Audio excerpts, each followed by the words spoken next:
فلا هادي له وأشهد أن لا إله إلا الله وحده لا شريك له وأشهد أن سيدنا مولانا محمدا عبده ورسوله أعوذ بالله من الشيطان الرجيم بسم الله الرحمن الرحيم اقرأ باسم ربك الذي خلق الإنسان من علق اقرأ وربك الأكرم الذي علم بالقلم علم الإنسان ما لم يعلم قال تبارك وتعالى في كلامه المجيد والفرقان الحميد اقرأ كتابك كفى بنفسك اليوم عليك حسيبا وقال تبارك وتعالى قال إنما يخشى الله من عباده العلماء সম্মানিত হাজিরিন, আল্লাহ জাল্লা শানুহু আম্মা নাওয়ালুহু এই দুনিয়াতে আমাদেরকে পাঠিয়েছেন একটা নির্দিষ্ট সময়ের জন্য, একটা নির্দিষ্ট পরিমাণ হায়াত তিনি আমাদেরকে দিয়েছেন।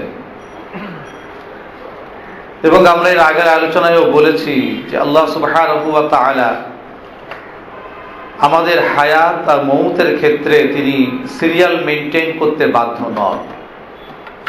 অনেক সময় দাদার কোল থেকে আগে নাতি চলে যায়, এটাও আমাদেরকে তাকিয়ে তাকিয়ে দেখতে হয়। কিন্তু আল্লাহ সুবহানাহু ওয়া তাআলার যে জ্ঞান,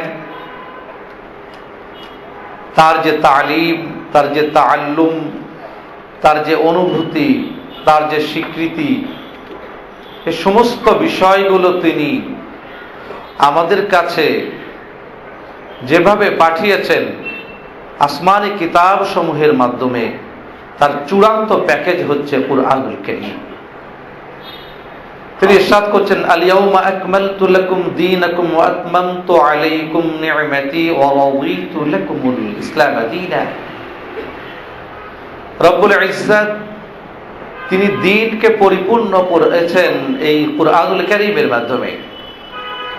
আর এই জন্যই হযরতে মুহাম্মদুর রাসূলুল্লাহ সাল্লাল্লাহু আলাইহি ওয়াসাল্লামের কাছে যখন তা পাঠিয়েছেন তখনই তিনি বলে পাঠিয়েছেন যে ইকরা। আল্লাহ সুবহানাহু ওয়া তাআলা এই দুনিয়াতে যেমন আমাদেরকে বলছেন যে পড়ো, জ্ঞান অর্জন করো, লেখাপড়া করো, গবেষণা করো, ভাবনা চিন্তা করো, তিলাওয়াত করো, স্বীকৃতি দাও, স্বীকারোক্তি দাও, ঠিক তেমনি ভাবে কাল কিয়ামতের দিনেও কিন্তু তিনি আমাদেরকে বলবেন যে ইকরা কিতাবাক কাফা বিনাফসিকা আল-ইয়াওমা আলাইকা হাসিবা। তখন তিনি অবশ্য পড়তে বলবেন, কিন্তু কোরআন পড়তে বলবেন না। তিনি আমাদেরকে পড়তে বলবেন আমাদের আমলনামা। আমাদের আমলনামাকে আমাদের চোখের সামনে মেলে ধরে বলবেন যে এটা পড়ে দেখো যে তুমি কে ছিলে, কি তোমার পরিচয়, কি তোমার আইডেন্টিটি, তা তুমিই পড়ো। এবং তুমি তোমার নিজের সম্পর্কে চিন্তা ভাবনা করতে, স্বীকারোক্তি দিতে, সাক্ষ্য দিতে আজ যথেষ্ট, এটা তিনি বলবেন। তো এখন এই কুরআনুল কারীম এই দুনিয়াতে আমাদেরকে তিনি দিয়েছেন জ্ঞান অর্জন করবার জন্যে, তিনি দিয়েছেন পড়াশোনা করবার জন্যে, তিনি দিয়েছেন তেলাওয়াত করবার জন্যে। আর তিনি একটি কথা বলে দিয়েছেন যে অবশ্যই তুমি পড়াশোনা করবে তোমার প্রতিপালকের নামে। যদি প্রতিপালকের নামে পড়াশোনা করা হয় তো এই পড়াশোনার একটা মৌলিকতা থাকবে এবং তার শাখা প্রশাখা হিসাবে, ব্রাঞ্চেস হিসাবে আরো অনেক কিছু পড়াশোনা করা যেতে পারে, কিন্তু মূল পড়াশোনার বিষয়টা মানুষের হতে হবে কুরআনুল কারীম কেন্দ্রিক। এটা এই জন্যই বলা যে মানব জাতি এবং তার আগে আল্লাহ সুবহানাহু ওয়া তাআলা যাদেরকে এই মানব জাতির স্থলাভিষিক্ত করেছিলেন, তারা সবাইকে আল্লাহ তাবারাকা ওয়া তাআলা জ্ঞান অর্জন করতে বলেছিলেন, জ্ঞান অর্জন করতে বলেছিলেন। আর এই জ্ঞান অর্জন করতে বলার সাথে সাথে আল্লাহ সুবহানাহু ওয়া তাআলা তার একটি অনুভূতি প্রকাশ করেছিলেন, আর সেটি তিনি আবার আমাদেরকে জানিয়ে দিয়েছেন একদম প্রথম দিককার কথা। আর তা হচ্ছে এই যে মানুষ যখন জ্ঞান অর্জন করে তো এই জ্ঞানের একটা পার্শ্ব প্রতিক্রিয়া আছে। মানুষ যখন সম্পদশালী হয়, মানুষের যখন সম্মান বৃদ্ধি পায়, মানুষের যখন ক্ষমতা বৃদ্ধি পায়, মানুষ যখন জ্ঞান বৃদ্ধি পায়, তো মানুষের একটা পার্শ্ব প্রতিক্রিয়া হয়। আর সেই পার্শ্ব প্রতিক্রিয়ার নাম হচ্ছে অহমিকা। এটার নাম হচ্ছে অহমিকা। এটা যে কোনো ভাবে ঢোকে, যে কোনো ভাবেই এটা ঢুকে পড়ে।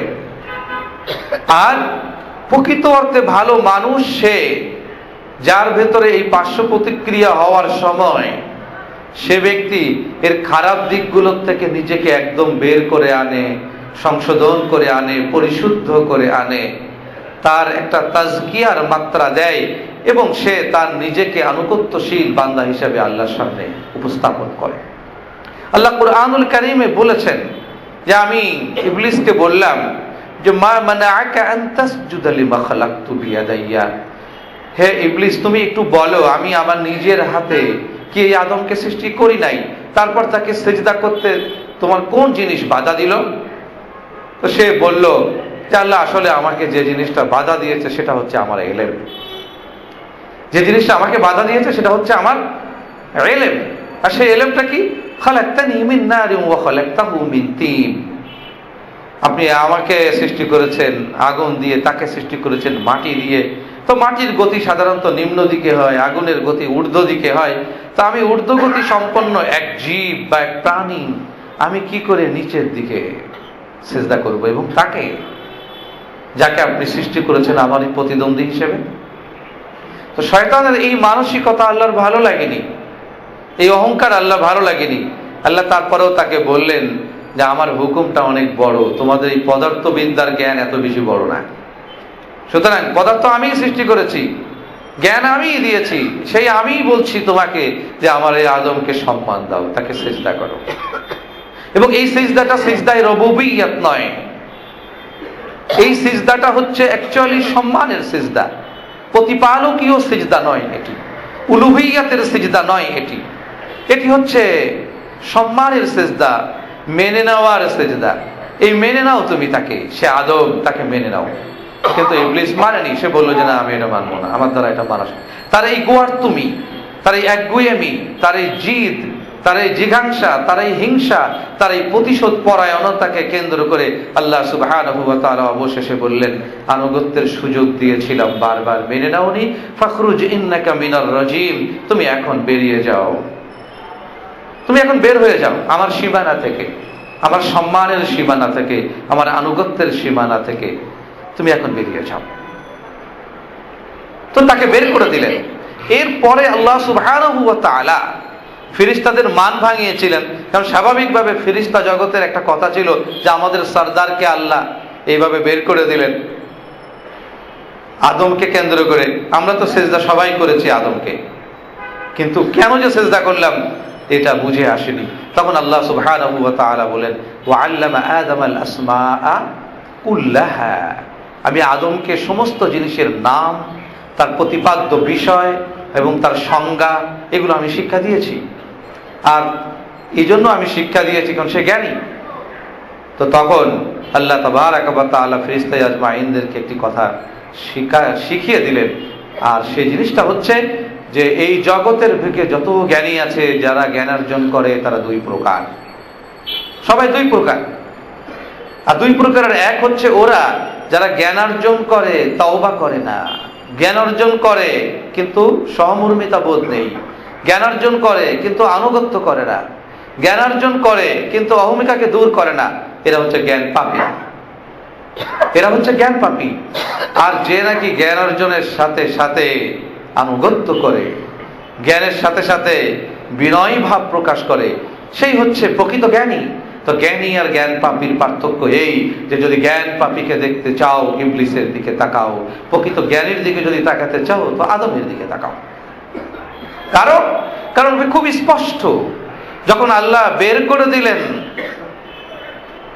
শয়তানকে, তো সে বলল আল্লাহ আমাকে যে বের করে দিচ্ছেন যার কারণে সে ভালো না আমি ভালো, এটা বোঝার জন্য আপনি এর রন্ধে রন্ধে প্রবেশ করে তাকে বিপদগামী করার একটা সুযোগ আমাকে দেন। আল্লাহ বলেন এটা সাময়িক দেওয়া যেতে পারে, তবে তারা যদি ইস্তেগফার করে, তাওবা করে, আমি তাদেরকে মাফ করে দেব। ভুল বশত যদি ভুল করে তো মাফ করে দেব। আর তোমার তালে পড়ে যদি কুল প্রাণে ভুল করে তো এটা তো মাফ করা যায় না। তো শয়তান গোমরা মুখে ফিরে এলো। আদম আলাইহিস সালাতু ওয়াস সালাম এই দুনিয়াতে এলেন। আদম আলাইহিস সালাতু ওয়াস সালাম সবাই মনে করেছে, বিশেষ করে ফেরেশতা কুল, যে আদম আলাইহিস সালাম এখন বলবে, আল্লাহ, যে শয়তানের ওয়াসওয়াসায় আমি দুনিয়াতে এসেছি, জান্নাত থেকে বের হয়ে এসেছি, সেই শয়তানকে দেখে নেওয়ার একটা সুযোগ আমাকে দেন, তার রন্ধে রন্ধে প্রবেশ করে তাকে বিপদগামী করার সুযোগ দেন। এরকম বোধহয় আদম আলাইহিস সালাতু ওয়াস সালাম বলবেন, কিন্তু আদম আলাইহিস সালাম তা বললেন না, বরঞ্চ তিনি আত্মসমালোচনা করে বললেন, রব্বানা যালামনা আনফুসানা ওয়া ইল্লাম তাগফির লানা ওয়া তারহামনা লানাকুনান্না মিনাল খাসিরিন। হে আল্লাহ, আমি আমার নিজের উপরে জুলুম করেছি। ঘটনার মূল ঘটক ছিল হযরতে বিবি হাওয়া। উনি তো বলতেই পারতেন যে, হে আল্লাহ, আমি তো বাইরের থেকে এসেছিলাম, দস্তরখানে খাবারটা পরিবেশন করেছিলেন বিবি হাওয়া, তো উনিই জানেন, শয়তানের ফাঁদে উনি পা দিয়েছিলেন, আমার দোষ নেই কোনো। তা আমাদের বর্তমান যদি স্বামী স্ত্রীর যে ধরনের দাম্পত্য কলহ, নারী নারী পুরুষ পুরুষ আলাদা আলাদা ভাব, এই ভাব থাকলে দুজনের ঝগড়া লেগে যেত। কিন্তু আদম আলাইহিস সালাতু ওয়াস সালাম এই ঝগড়া করেননি। তিনি বলেছেন দ্বিবচন দিয়ে, বহুবচন দিয়ে, রব্বানা যালামনা আনফুসানা, আল্লাহ, আমরা ভুল করেছি, আমরা আমাদের উপরে অত্যাচার করেছি, এবং আসলে আমরা যে অবস্থায় পতিত হয়েছে, আপনি ছাড়া কেউ আমাদেরকে এখান থেকে উদ্ধার করতে পারে না। তিনি শয়তানেরও দোষ দেয় নাই, বউরও দোষ দেয় নাই, কারো দোষ দেয় নাই, নিজেদের গাড়ে দোষ নিয়ে বলছেন, আল্লাহ, আমরা ভুল করেছি, আমাদেরকে মাফ করে দেন। তো আল্লাহ আদম আলাইহিস সালাতু ওয়াস সালামের দিকে ইশারা দিয়ে বলছেন, দেখো, এই হচ্ছে আমার আদম, এই হচ্ছে আমার আদম, যে ইস্তেগফার করছে, যে রব্বানা যালামনা বলছে। আর একজন হচ্ছে শয়তান, যে ইস্তেকবার করছে। ইস্তেকবার হচ্ছে অহমিকাকে পূজা করে অটল থাকা, আর ইস্তেগফার হচ্ছে ভুলকে স্বীকার করে দিয়ে তার থেকে বেরিয়ে আসার প্রচেষ্টা করা। ইস্তেগফার আর ইস্তেকবার, ইস্তেকবারের পাঠটা করেছে শয়তান, আর আদম আলাইহিস সালাতু ওয়াস সালাম ইস্তেগফার। সুতরাং এটা আমাদেরকে মনে রাখতে হবে, কোরআনের এটা শিক্ষা, যে যখন অহমিকা তোমাকে পেয়ে বসে, তার থেকে তুমি বেরিয়ে আসো। আমরা সবাই জানি একটা পারমাণবিক রিঅ্যাক্টর, পারমাণবিক রিঅ্যাক্টর, এটাকে আসলে ওই চুল্লিটাকে ঠান্ডা রাখার জন্য ওর বিভিন্ন লেয়ারে লেয়ারে ভারী পানি, হেভি ওয়াটার যেটা, এটা দেওয়া হয়, এটা দেওয়া হয়। ও নিজে তাপ উৎপাদন করে, কিন্তু নিজে শীতে কাঁপতে থাকে। এই পারমাণবিক রিঅ্যাক্টর, মানুষেরও দেখবেন, মানুষের যখন জ্বর হয়, সে নিজে তাপ উৎপাদন করে, কিন্তু বাইরের ওয়েদার তার কাছে ঠান্ডা লাগে, সে কম্বল মুড়ি দেয়। এই যে জিনিসটা ঘটতে থাকে। তো আসলে মূল বিষয়টা কি? বিষয়টা হচ্ছে যে, যেমন পারমাণবিক চুল্লিকে তার এই অতিমাত্রার উষ্ণতা ঠেকানোর জন্য হেভি ওয়াটার লাগে, হ্যাঁ, ঠিক তেমনি ভাবে আমাদের এই জ্বর ঠেকানোর জন্য যেমন নাকি হায়ার অ্যান্টিবায়োটিক লাগে, আল্লাহ সুবহানাহু ওয়া তাআলা মানুষের ভেতরে তার অহমিকা ভেদ দূর করে দেওয়ার জন্য তার হেভি ওয়াটার হিসেবে দিয়েছেন ইস্তেগফার। এর নামই হচ্ছে ইসলামের ইস্তেগফার বিজ্ঞান।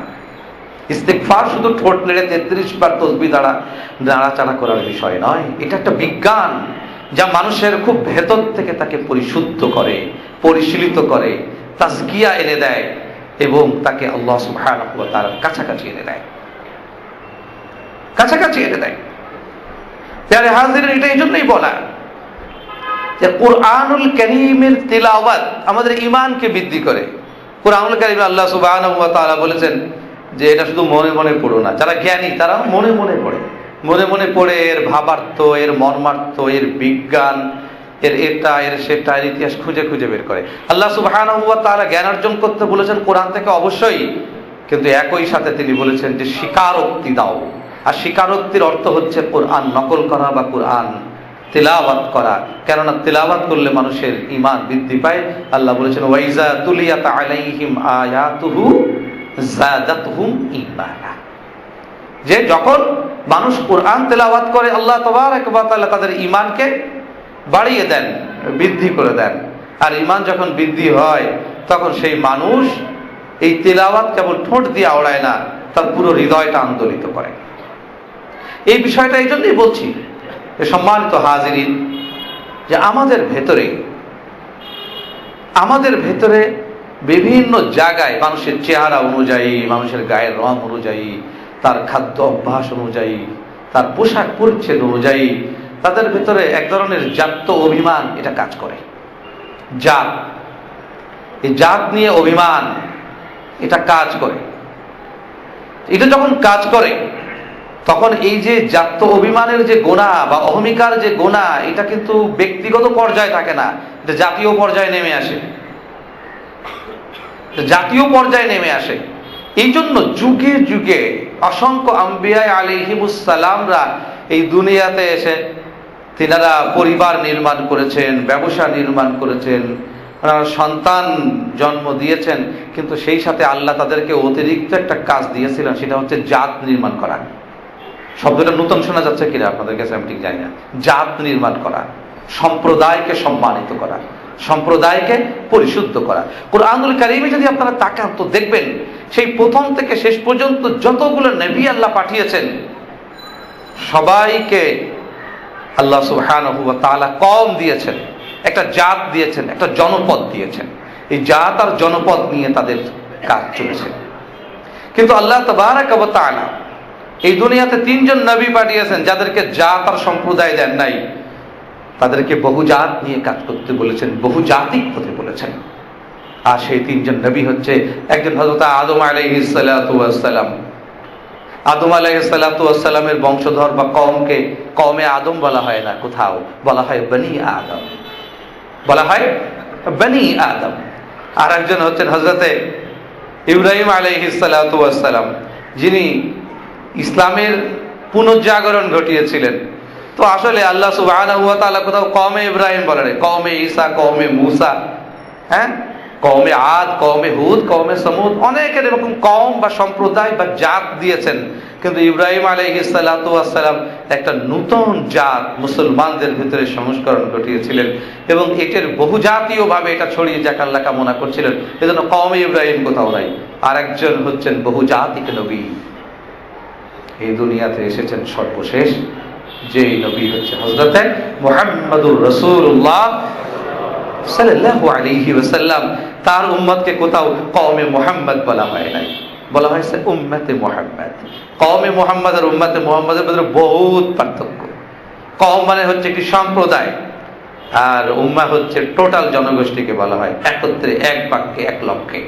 সম্মানিত হাজিরিন, এই জন্য বলছি যে আমাদের দিনের যে পরিমণ্ডলটা, ইমানের যে পরিধিটা, আমাদের যে আত্মসম্মানের যে সম্প্রসারণের দিকটা, এটা আল্লাহ সুবহানাহু ওয়া তাআলা প্রথম বাক্যেই অনেক বড় করে দিয়েছেন। আপনারা যদি দেখেন তো দেখবেন যে ডাঁটা শাকের বীজ আর যে অশ্বত্থ বিশাল বট, এই দুটোর বীজ কিন্তু প্রায় একই সাইজের, বরঞ্চ বট গাছের বীজের সাইজ একটু ছোট। কিন্তু ডাঁটা শাক 28 দিন পরে এটা খাওয়া যায় এবং বড় যে সে 2.5 থেকে 3 ফিট সাইজের একটা গাছ উৎপাদন করতে পারে। পক্ষান্তরে ওর থেকে ছোট একটা বীজের ভিতরে আল্লাহ প্রোগ্রাম দিয়েছেন এই বট গাছ, যা সঠিক মাত্রায় বেড়ে উঠলে একটা মহিরুহে পরিণত হয়। বীজের আকৃতি এক, তো মানুষের চেহারা সুরত এক হতে পারে, কিন্তু আমি যদি মুহাম্মদুর রাসূলুল্লাহ সাল্লাল্লাহু আলাইহি ওয়াসাল্লামের আনুগত্যকারী একজন বান্দা হই, তো আমাকে কেবল জাত্য অভিমান নিয়ে, অহমিকা নিয়ে একটা কর্নার হয়ে টিকে থাকলে আল্লাহুম্মা সাল্লি আলা মুহাম্মদ বলাটা খুব বেশি মানাবে না। কারণ আমি যখন মুহাম্মদুর রাসূলুল্লাহর আনুগত্য করব, ডাঁটা শাকের বীজ না হয়ে অবশ্যই বট গাছের বীজ হতে হবে এবং বহুজাতীয়ভাবে আমাকে কাজ করতে হবে, আন্তর্জাতিকভাবে কাজ করতে হবে, এবং কেবল দুনিয়া আমার লক্ষ্য হতে পারবে না, দারাইন আমার লক্ষ্য হতে হবে। এই যে অন্তরের বিশালতা, চিন্তার বিশালতা, এইটুকু ধারণ না করলে মুহাম্মদুর রাসূলুল্লাহর উম্মত কিভাবে হওয়া যায়? কালেমার অপর অংশে মুহাম্মদুর রাসূলুল্লাহ বললেই কি তার উম্মত হওয়া যায়? না। আব্দুল্লাহ ইবনে উবাইও এই কলমা বারবার পড়েছিলেন, কিন্তু তিনি ওই জায়গায় যেতে পারেননি। এই জন্য আমি বলছি যে যারা আসলে আমরা পরিবার নিয়ন্ত্রণ করি, নির্মাণ করি, যারা আমরা সমাজ নির্মাণ করি, যারা আমরা সম্প্রদায় নির্মাণ করি, যারা জনপদ রচনা করি, আমাদেরকে যদি মুসলমান বলে আমরা দাবি করি, তাহলে আমাদের অতিরিক্ত একটা দায়ী হচ্ছে যে নিজেদের জাতকে সম্মানিত করার সাথে সাথে বহুজাতিকভাবে কাজ করা, আন্তর্জাতিকভাবে কাজ করা। এই জন্য আমাদের আইডেন্টিটি কেবলমাত্র মুসলমান এবং বাংলাদেশি এটা না হয়ে আমাদেরকে হতে হবে তামাম বিশ্বের মানুষের জন্য যেন আমরা অনুকরণীয় হতে পারি, খেদমতগার হতে পারি, তাদের সবার জন্য যেন আমরা ভালো মুসলমান হতে পারি, এটা আমাদের জন্য গুরুত্বপূর্ণ। কারণ রব্বুল ইজ্জত তিনি যখন হযরত মুহাম্মদুর রাসূলুল্লাহ সাল্লাল্লাহু আলাইহি ওয়াসাল্লামকে মক্কা থেকে হিজরতের মাধ্যমে মদিনায় পাঠিয়ে দিলেন, তখন স্বাভাবিকভাবেই আসহাবে আজমাইনরা মদিনার সীমারেখা, মদিনার যে সীমারেখা, এটা তালাশ করছিল যে এর ভৌগোলিক সীমারেখাটা কি হতে পারে। কিন্তু কিছুদিন পর আল্লাহ রাসূল সাল্লাল্লাহু আলাইহি ওয়াসাল্লাম মদিনার সীমানা বিস্তৃত করে তিনি বলে দিলেন যে মদিনার কোনো ভৌগোলিক সীমারেখা নেই, ভৌগোলিক সীমারেখা নাই, এর কোনো আরদে হুদুদ নাই, এটা সর্বজনীন, এটা সর্বাঙ্গীন, সর্বত্র বিস্তৃত, বরঞ্চ কেবল দুনিয়া কেন্দ্রিক নয়, এটা হতে হবে ইহকাল ও পরকাল কেন্দ্রিক। এটা তোমাদেরকে মনে রাখতে হবে। যখন এটি বললেন তখন সাহাবায়ে আজমাইনদের কাছে তাদের ঘর বাড়ির মূল্য কমে গেল, তাদের জনপদের মূল্য কমে গেল, তাদের কাছে মূল্য বেড়ে গেল দাওয়াত ও দ্বীনের। বিশ্বের বিভিন্ন প্রান্তে আমাকে পৌঁছে যেতে হবে। এজন্য আমাদেরকে মনে রাখতে হবে ওই সময়টার কথা, যখন নোবেল প্রাইজ প্রাপ্ত আমাদের খুব গর্বিত একজন বাংলার কবি, যাকে রবীন্দ্রনাথ বলা হয়, তিনি এই বাংলাকে কেন্দ্র করে যখন লিখে চলেছেন, আমার সোনার বাংলা আমি তোমায় ভালোবাসি, ঠিক সেই সময় আল্লামা ইকবাল লিখছেন এই কথা যে চীন ও আরব হামারা, হিন্দু সিতা হামারা, মুসলিম হ্যায় ওয়াতন তো সারে জাহাঁ হামারা। ভাই, চীন এটা আমার, আরব যদি বলো এটা আমারও, হিন্দুস্তান যদি বলো আরে এটা তো আমার মাতৃভূমি। কিন্তু ভাই সমস্যা হলো আমার তখন যখন তুমি আমারে মুসলমান বানায় দাও, তো আমি পৃথিবীর যেদিক তাকাই সেটাই আমার নিজের মনে হয়, আমি আলাদা পর আর আপন করতে পারি না, এইটা আমার আর ওইটা আমার না, এটা আমি আর বলতে পারি না। মানে আমারে মুসলমান বানায় দিলে সারে জাহা আমারা, পুরো পৃথিবীটাই তখন আমার হয়ে যায়, প্রত্যেকটা পৃথিবীর মানুষ আমার ভাই হয়ে যায়, প্রত্যেকটা পৃথিবীর নারীরা আমার বোনের মতো, আমার মায়ের মতো হয়ে যায়। তখন আমি আর আলাদা করতে পারি না। আর আমি আলাদা করতে পারি না কারণ কোরআনুল কারীম আমাকে বলেছে ইয়া আইয়ুহান নাস,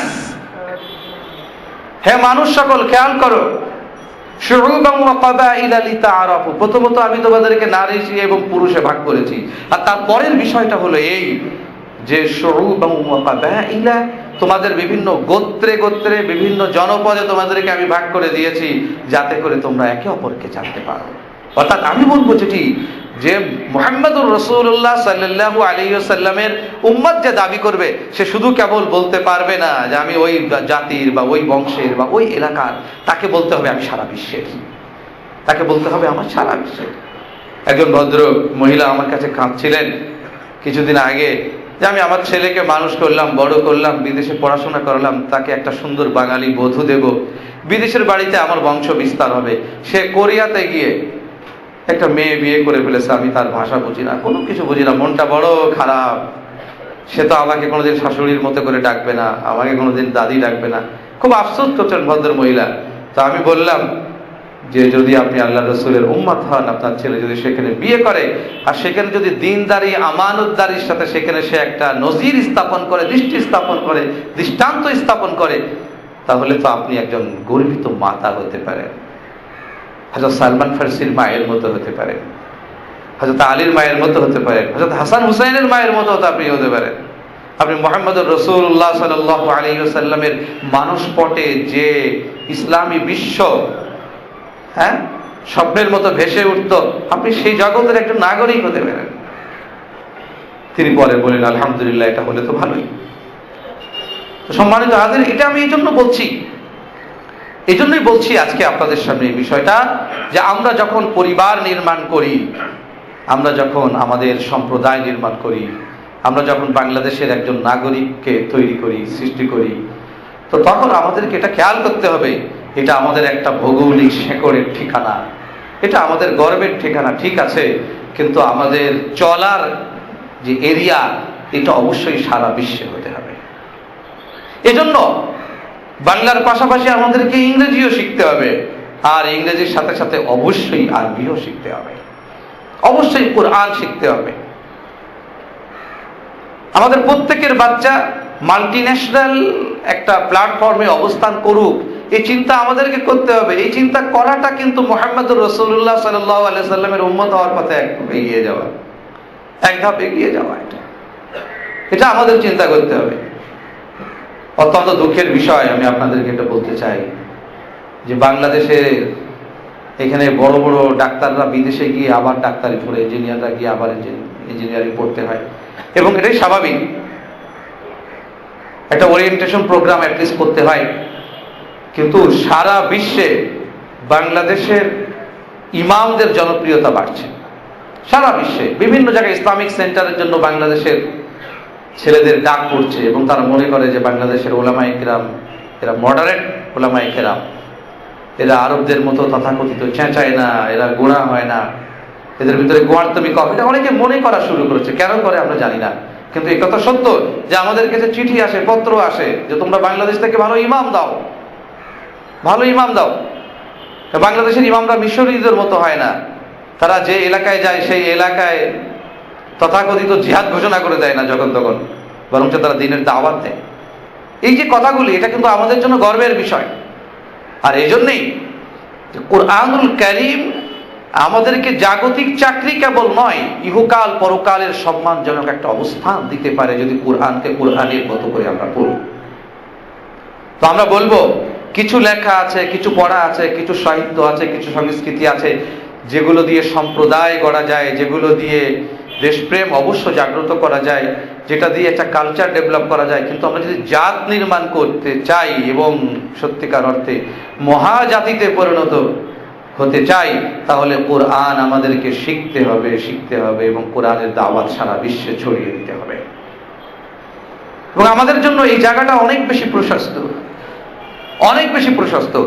আমি আপনাদের কাছে একটু অপ্রিয় হলেও একটা কথা বলতে চাই, এটা একান্তই আমার ব্যক্তিগত কথা। সেটা হচ্ছে এই যে আমাদের আগের যে দেশের সাথে আমরা জড়িত ছিলাম, অর্থাৎ পাকিস্তানের কথা আমি বলবো। পাকিস্তান সাচ এ কান্ট্রি যারা তাদের ব্যক্তিগত হিংসা জিঘাংসা, তাদের আপনার সমস্ত রকমের গন্ডগোল, ঝগড়া বিবাদ, গোত্র ঝগড়া, পাঠানের ঝগড়া, এই সমস্ত যত রকমের তাদের দোষ ত্রুটি ছিল, এই দোষ ত্রুটির সাথে একটা শব্দ যোগ করে, সে শব্দটার নাম হচ্ছে জিহাদ। এটা যোগ করে তারা বিশ্বের সামনে ইসলামকে খুব কদর্যভাবে উপস্থাপন করেছে।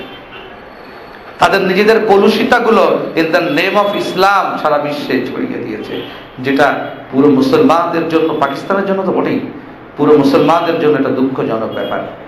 কিন্তু আমাদের মধ্যে অনেকেই একটা কথা বলা শুরু করেছেন, সেটা হচ্ছে যে পাকিস্তানের পরবর্তী উত্তরসূরি বা বর্তমান বাংলাদেশ, তারা in the name of democracy এমন কিছু উপহার দিচ্ছে জাতির সামনে, যেটা কিন্তু ডেমোক্রেসির একটি কদর্য রূপ, একটি কদর্য রূপ।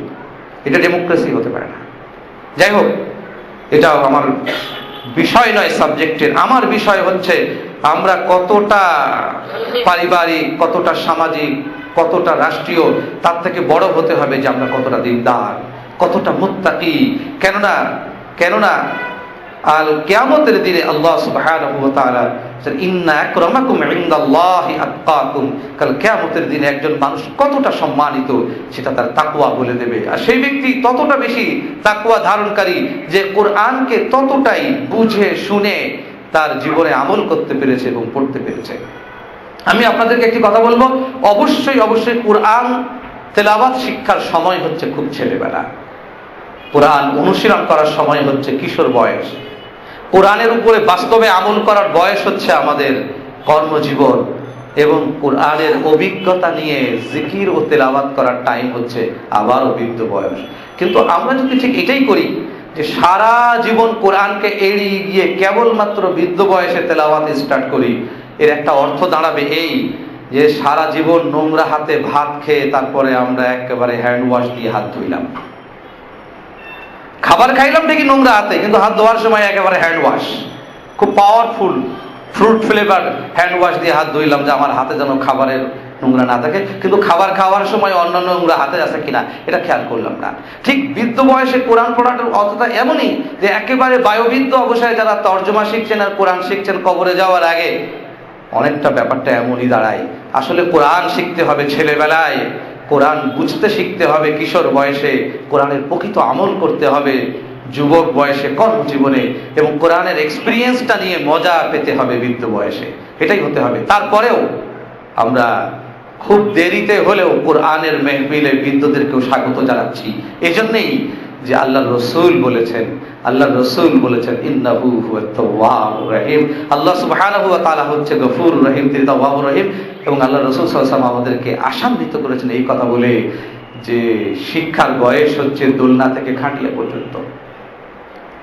শিক্ষার বয়স হচ্ছে দোলনা থেকে খাটিয়া পর্যন্ত। সুতরাং দোলনার বয়স যাদের পেরিয়ে গেছে এবং খাটিয়ে যাওয়ার বয়স যাদের বাকি আছে, তারা কোরআন শিখতেই পারে, এটা নিষেধ নাই। কিন্তু আমি বলবো যে এই কোরআন শিক্ষাটা আমাদের সমাজের সব জায়গায় কাজে দেবে না খুব একটা। আর যদি আমরা জাত নির্মাণ করতে চাই, যদি আমরা আমাদের বংশধর নির্মাণ করতে চাই, যদি তাদেরকে সম্মানিত করতে চাই, আল্লাহ যেভাবে আদম আলাইহিসসালামকে সম্মানিত করেছেন, একটাই ওয়ে আমাদের আছে, যেভাবে মুহাম্মদুর রাসূলুল্লাহ সাল্লাল্লাহু আলাইহি ওয়াসাল্লাম তার উম্মতকে সম্মানিত করেছেন, ওই একই পথ ধরে আমাদেরকে, আমাদের বংশধরদেরকে, আমাদের সবাইকে সম্মানিত করতে হবে। আর তা হচ্ছে এই যে বিষয়টা এমনই, আমি বলবো আপনাদেরকে যা বোঝার জন্য একটা ছোট্ট কথা বলতে চাই। সে বিষয়টা এমনই যে জনৈক এক ব্রিটিশ ভদ্রলোক এক সিলেটি হোটেলে খেতে গেছেন। তো যে খাবারটাই খাচ্ছেন খুব স্পাইসি টেস্ট, খুব মশলাদার মজাদার খাবার। তো খেয়ে তিনি বলছেন এত মজার খাবার, তো তুমি এই খাবারগুলো কি দিয়ে রান্না করো? বলছে আমরা কিছু মশলা আছে যা নিয়ে আসি দেশ থেকে, তাই দিয়ে রান্না করে খাওয়াই। এটা একটা গল্প বা কত কথা, আবার সত্য বলতে পারে, ঠিক আমি জানি না, কিন্তু একজন ব্রিটিশ ভদ্রলোক আমাকে এই গল্পটা করেছেন, তাই আমি আপনাদের সামনে উপস্থাপন করছি। এটাই হচ্ছে আমার রেফারেন্স। তো তিনি বলছেন যে, উনি বললেন যে আচ্ছা তোমার ওই স্পাইস গুলো আমাকে দাও। তো উনি কতগুলো দারচিনি, কতগুলো এলাচ দানা, কতগুলো গোলমরিচ, কতগুলো জিরা, এগুলো প্যাকেট ভরে ওনাকে দিলেন। তো উনি মনে করলেন এগুলো তরকারিতে দিলে না জানি কত টেস্ট হবে, তরকারিতে দিলে না জানি কত মজা হবে। তো উনি তরকারিতে দিলে যদি তরকারি মজা হয়ে যায়, তাহলে ডাইরেক্ট তো খাওয়া যেতে পারে। তো কতগুলো মশলা উনি ডাইরেক্ট পেশাই করে ব্লেন্ড করে তারপরে এগুলো দিয়ে খাওয়া শুরু করছেন। তো দেখেন কোনোটাই টেস্ট লাগে না, কোনোটা ঝাল লাগে, কোনোটা তিতা লাগে, কোনোটায় নাক জ্বলে, কোনোটায় চোখ জ্বলে। তখন বলে এই জিনিস তো খাওয়ার জিনিস, তো এত অখাদ্য একটা জিনিস আমি নিয়ে আসছি। তো কিন্তু আসলে খাদ্যের সাথে মিশিয়ে এটা খেলে খুব মজা লাগারই কথা, পুরো খাদ্যটাই মজা হয়ে যাওয়ার কথা। সম্মানিত হাজিরিন, বিষয়টা এমনই যে দিন ও ঈমান ও ইসলামী ইলম হচ্ছে এমন এক জিনিস, আপনি আপনার যে নলেজের সাথে দিনই নলেজকে যোগ করবেন, সেই নলেজটা আপনাকে পবিত্র করবে, সে আপনাকে পরকালমুখী করবে, সে আপনার নলেজকে সম্প্রসারিত করবে, সে আপনার হৃদয়কে অনেক বড় করে দেবে, এবং সে আপনাকে মহাজাতি নির্মাণে উদ্বুদ্ধ করবে। পক্ষান্তরে যদি শুধু কোরআন পড়ি অন্য কিছু না পড়ি, এটা যেমন বিপজ্জনক। কোরআন বাদ দিয়ে অন্য কিছু পড়লেও শুধু এটা হবে, অর্থাৎ কর্মহীন কর্মশিক্ষা জাতির জন্য। এটা মৌলানা আবুল কালাম আজাদ বলেছিলেন মুসলমানদের উদ্দেশ্যে ভারতে, যে কর্মহীন ধর্মহীন কর্মশিক্ষা এটা আসলে লানতের বিষয় হয়ে উঠতে পারে। সংমিশ্রণ দরকার। এজন্য আমরা বলবো যে আমাদের প্রত্যেকটা জ্ঞানের পরতে প্রত্যেকটা নলেজের জায়গায়, প্রত্যেকটা বইয়ের পৃষ্ঠায় কোরআন থাকতে হবে। তাহলে এর মাত্রাটা ইহকাল থেকে পরকাল পর্যন্ত ব্যাপ্তি লাভ করবে। পক্ষান্তরে শুধু কোরআন পড়া না বুঝে এটা যেমন আমাদেরকে ধর্মান্ধ হয়ে যাওয়ার একটা আশঙ্কা রয়েছে, ঠিক তেমনি ভাবে কোরআন বাদ দিয়ে অন্য কিছু পড়লে ওই অহমিকা রোগটা কিন্তু সহজে যাবে না। এই জন্য ইস্তেকবার আর ইস্তেগফারের পার্থক্য জেনে, শয়তানের খাসলাত ও আদম আলাইহিস সালামের খাসলাতের পার্থক্য জেনে, জ্ঞানী আর জ্ঞান পাপীর পার্থক্য জেনে আমাদেরকে এগিয়ে চলতে হবে। এগিয়ে চলার পথে কোরআন আমাদের পাথেয় হোক, কোরআন হোক আমাদের আলোকবর্তিকা। আল্লাহ সুবহানাহু ওয়া তাআলা আমাদের সবাইকে সে তৌফিক দান করুন। ওয়া আখিরু দাওয়ানা আলহামদুলিল্লাহি রাব্বিল আলামিন। আসসালামু আলাইকুম ওয়া রাহমাতুল্লাহি ওয়া বারাকাতুহু।